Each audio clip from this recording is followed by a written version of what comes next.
morning everyone. So today we will start our next topic, that is chemical method and IU series. Let me start with the first method, chemical method. In chemical method we are using certain chemicals to kill sperm, and this method is basically used by females. Okay. Females use certain chemicals in the form of either spermicidal gel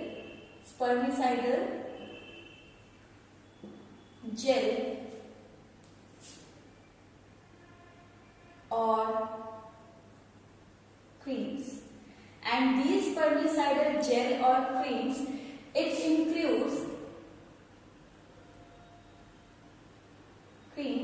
it includes either the mild acids such as citric acid,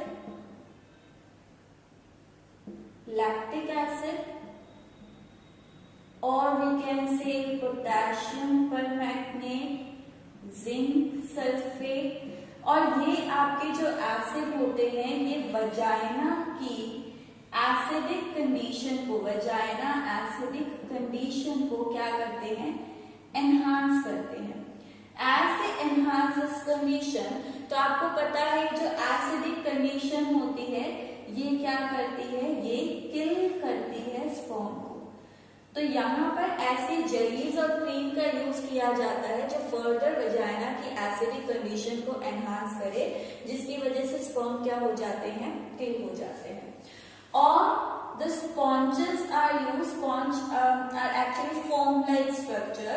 sponge भी हम use कर सकते हैं और इनके अंदर आपका मोनोसाइनोल compound present होता है, compound is present, and this compound also show spermicidal effect. Okay, इसी तरह से आप क्रीम का एग्जाम्पल ले सकते हैं, डेल्फिन क्रीम होती है जिसे यूज किया जाता है। सो यहाँ पर केमिकल मेथड फीमेल यूज करती है, जिसमें हम क्रीम्स का यूज कर सकते हैं, स्पॉन्ज का यूज कर सकते हैं, या फिर फीमेल्स यहाँ पर यूज करती है क्या, tablets or pills का use. if they are using tablets or pills, then that chemical method is also called as oral method। तो तीसरा मेथड आपका केमिकल के अंदर आ जाता है oral method। so in this females use tablets called pills। Okay, और इसी को आपका एडमिनिस्ट्रेटिव और एडमिनिस्ट्रेशन मेथड भी कहा जाता है। Now these pills composition wise, if we talk about the composition, so composition wise these pills are either having hormone, female hormone, that is either progesterone or progestrogen, or we can say a combination of estrogen and progesterone. Okay, the pills which are having only progesterone, these are called mini pills, and the example here, an example of mini pill is सहेली। अब सहेली से related आपके कुछ और point है जो कि एनसीईआरटी में गिवन है। वो क्या है, सहेली once a week pill है, once a week pill, then it is non-steroidal in composition। Sterol ring यहाँ पर एब्सेंट होती है केमिकल स्ट्रक्चर में, and it is form by CDRI Lucknow. India में आपका सेंट्रल ड्रग रिसर्च इंस्टीट्यूट जो है लखनऊ का, वहां पर ये क्या की गई है, फॉर्म की गई है। इसके अंदर एक केमिकल कंपाउंड प्रेजेंट होता है which is called centchroman. Centrachromen. And this centrachromen, what it do? It binds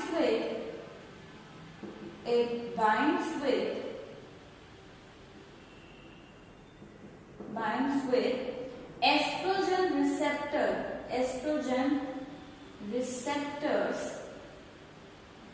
receptors in female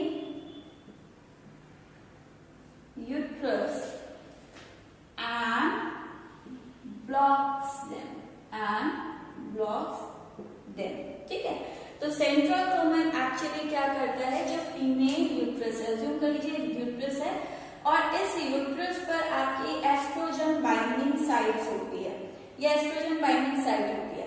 तो ये सेंट्राक्रोमन इस एस्ट्रोजन बाइंडिंग साइट के साथ कंपटीशन करता है. अगर हमें एस्ट्रोजन जो है वो बाइंड करता तो ये एस्ट्रोजन आपका हेल्प करता इम्प्लांटेशन में, लेकिन यहाँ पर सेंट्राक्रोमन जो है आकर इस पर बाइंड कर जाता है और इसकी बाइंडिंग साइट को क्या कर देता है, ब्लॉक कर देता है. ओके, तो यहाँ पर ब्लॉक करने की वजह से आपका क्या होता है, ब्लॉक करने की वजह से एस्ट्रोजन बाइंड नहीं कर पाता और इम्प्लांटेशन प्रॉपर नहीं हो पाता है. So this is all about Saheli. Then if we take the example of these estrogen and progesterone containing pills, तो यहाँ पर आप एग्जाम्पल ले सकते हैं माला डी और माला N. So they are the brands having estrogen and progesterone in their composition. Now see, after this if we talk about the normal pills, तो normal pills जो होती है female have to take these pills for 21 days of complete menstrual cycle.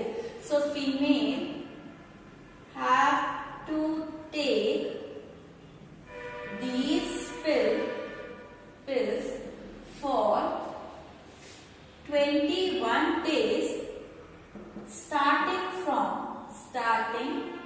from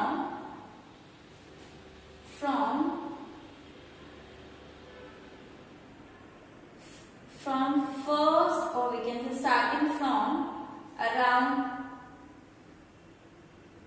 third day of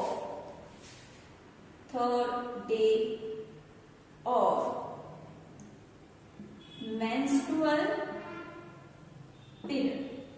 जो menstrual period होता है या menstrual cycle होती है, उस साइकिल में आपका ये मान लीजिए ये साइकिल है, फर्स्ट डे से शुरू हुई, फर्स्ट डे, और साइकिल है 28-29 डेज की.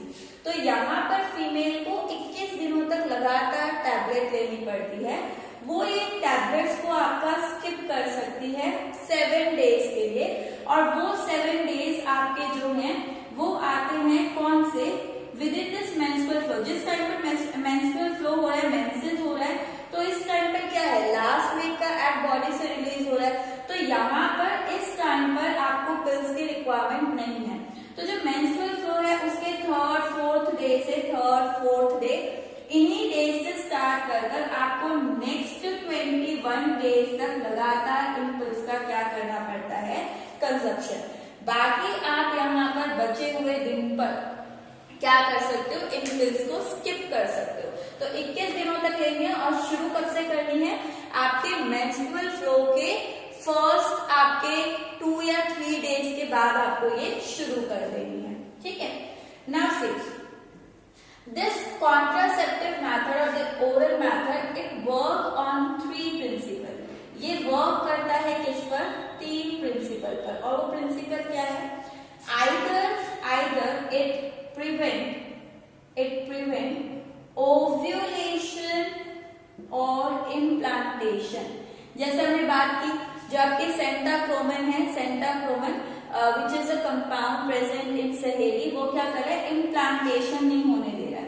तो या तो ये पिल्स में जो कंपाउंड होते हैं वो इम्प्लांटेशन को प्रिवेंट करते हैं, या फिर ओव्यूलेशन. जैसे हम बात करें कि 21 दिनों तक लेंगे, क्यों, क्योंकि शुरुआत वाले दिन तो आपका पिछले महीने का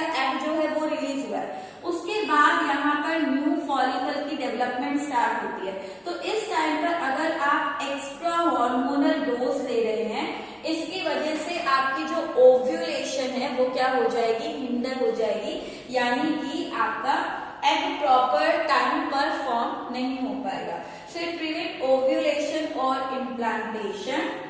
okay, then along with this और ये पिल्स क्या कर सकती है, दे thicken the cervical mucus, which prevents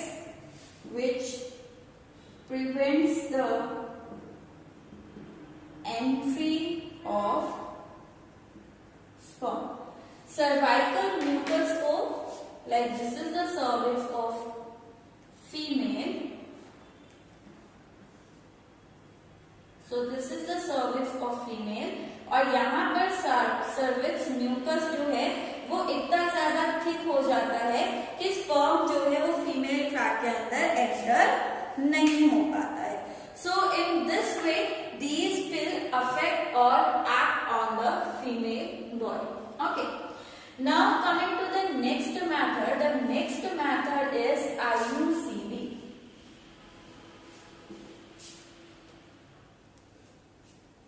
So the next method is IUCDs. IUCDs stand for intrauterine contraceptive devices. Here certain devices are inserted with the help of doctors and nurses in the uterus of female. So in this method, certain devices are inserted in the uterus or vagina, through vagina of female by medical expertise, which include your doctor and nurses. Okay. Now this method is also applicable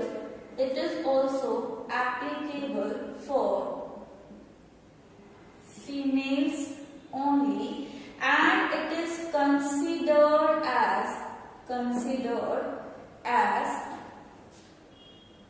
ideal contraceptive method. Ideal contraceptive method, as it can be reversed when couple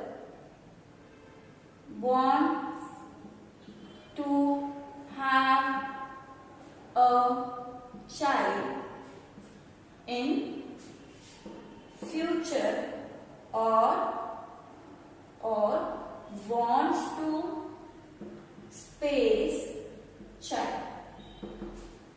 okay, ये आपका ideal contraceptive है क्योंकि इसे reverse करवाया जा सकता है जब भी कपल फ्यूचर में चाइल्ड प्लान करे या फिर अगर उन्हें स्पेस रखना है बिटवीन टू चाइल्ड, तो उस टाइम पर आपका ये कॉन्ट्रासेप्टिव मेथड या डिवाइस को क्या करवा सकते हैं, यूट्रस से रिमूव करवा सकते हैं. Okay, now these contraceptive method they are of 3 types. Basically अगर हम इसके टाइप्स की बात करें तो ये आपका 3 टाइप के हैं. The first one is non medicated in which we include lip slough. Okay, then second is medicated जहां पर आप बात करते हैं copper T, copper 70. These are the example. And the last one is hormone releasing, and in this the example are LNG LNG20 and progesterone.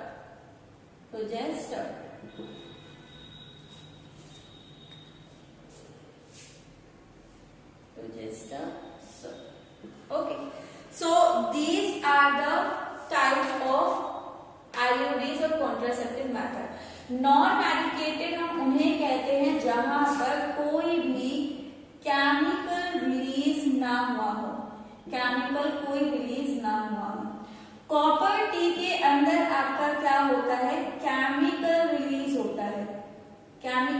होता है और ये केमिकल या तो स्पर्म की मोटालिटी मूवमेंट को रोकता है या उसकी फर्टिलाइजिंग कैपेसिटी को रिड्यूस कर देता है और it either act as spermicide, sperm को किल करने का काम करता है।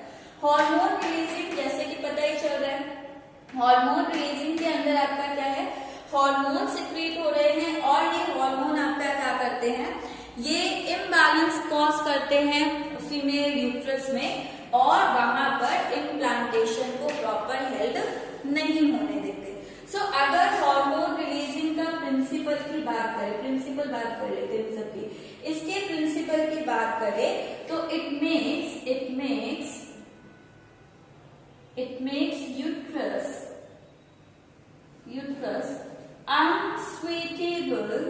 unsuitable for implantation, ठीक है, implantation due to hormone imbalance.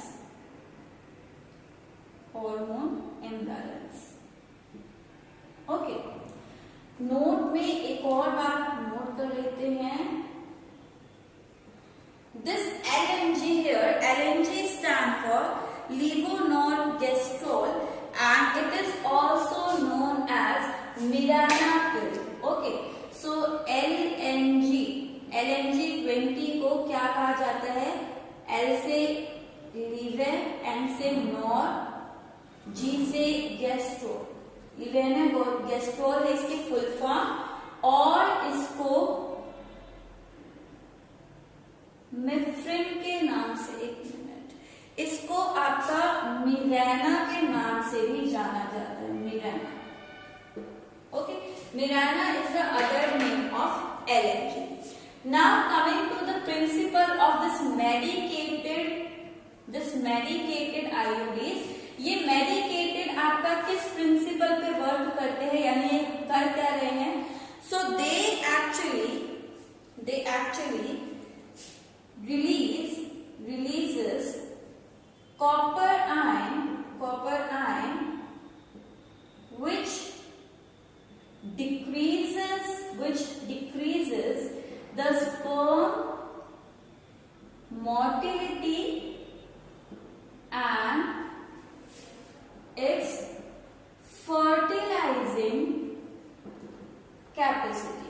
ये जो कॉपर है, कॉपर आयन स्पर्म की मूवमेंट को क्या कर देता है, स्लो डाउन कर देता है और जिसकी वजह से स्पर्म जो है एग्जैक्ट टाइमिंग तक फैलोपियन ट्यूब में रीच नहीं कर पाएगा, तो उसको स्लो डाउन कर देगा या फिर उसकी फर्टिलाइजिंग कैपेसिटी क्या कर देता है, कम कर देता है, जिससे कि वो वायबल नहीं रह पाता और फर्टिलाइज नहीं हो पाता है।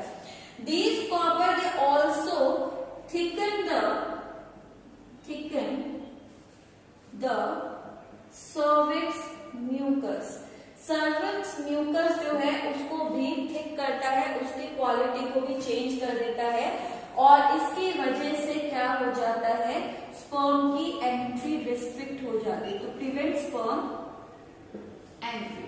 Okay, now if we talk about non medicated, क्योंकि यहाँ पर आपका कोई केमिकल का रिलीज नहीं हो रहा है, सो यहाँ पर एक्चुअली क्या होता है, ये जो आपके नॉन मेडिकेटेड होते हैं they are spermicidal in nature, sperm को किल करते हैं और यहाँ पर स्पर्म को किल करने का एक और तरीका हो सकता है, ये आपके जो IUDs है they also phagocytosis of sperm is done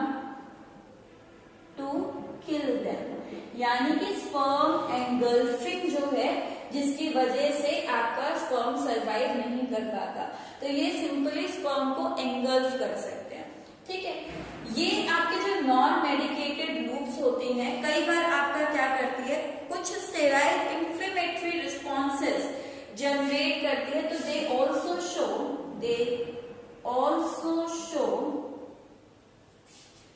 some pelvic inflammatory responses by degrading or damaging or causing the tissue injury, by causing tissue injury। ये ड्रॉबैक है कि इन मेथड को यूज जो हम करते हैं, तो कई बार हमारा जो पेल्विक रीजन है जहां एक्सटर्नल जेनिटेलिया सिचुएटेड है, वहां पर इंफ्लेमेटरी रिस्पॉन्स यानी इन्फ्लेमेशन भी आ जाता है, क्योंकि वहां पर ये आपके डिवाइसेस क्या कर देते हैं, टिश्यू इंजरी करते हैं। जब इन्हें इंसर्ट किया जाता है तो सिक्रीशन की वजह से टिश्यू इंजरी करते हैं और वहां पर इन्फ्लेमेशन कोज कर सकते हैं ना। अगर वैसे तो ये आपके आइडिया है, लेकिन अगर आपका पूछा जाए कि क्या ये कोई ड्रॉबैक या नेगेटिव इम्पैक्ट दिखाते हैं, तो बिल्कुल दिखाते हैं। So next is drawbacks of IUCDs। Sometime they cause permanent sterility in female, permanent sterility यानी कि फीमेल आपका फर्टाइल ना रह पाए, सो ये कॉज कर सकते हैं ऐसा। ठीक है, तो they cause permanent sterility in female. Along with this, इन्हें क्योंकि यूट्रस में आपका इंसर्ट किया जा रहा है, तो ये आपके जो कॉपर आयन वगैरह सिक्रीट होते हैं या हार्मोन सिक्रीट होते हैं, कई बार यूट्रस की वॉल में परफोरेशन कर देते हैं, यानी कि पोर्स कर देते हैं, जिसकी वजह से फीमेल्स में एक्सेसिव ब्लीडिंग हो सकती है। तो ये मेथड सबको सूट नहीं करते हैं। So may cause perforation in uterus which result in excessive bleeding। Then along with that I have told you, क्योंकि इन्हें इंसर्ट किया जा रहा है यूट्रस में, तो कई बार यूट्रस के अराउंड जो पेल्विक रीजन है वहां पर इन्फ्लेमेशन कॉज कर देंगे by causing tissue injury. So they may cause pelvic inflammatory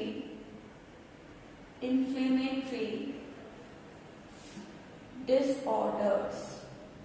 ठीक है, एक्सटर्नल जेनेटेरिया के अराउंड आपका यहाँ पर क्या कर सकते हैं, ये इन्फ्लेमेशन कॉज कर सकते हैं। और यहाँ पर कई बार कई फीमेल्स को इरिटेशन एंड इचिंग की प्रॉब्लम भी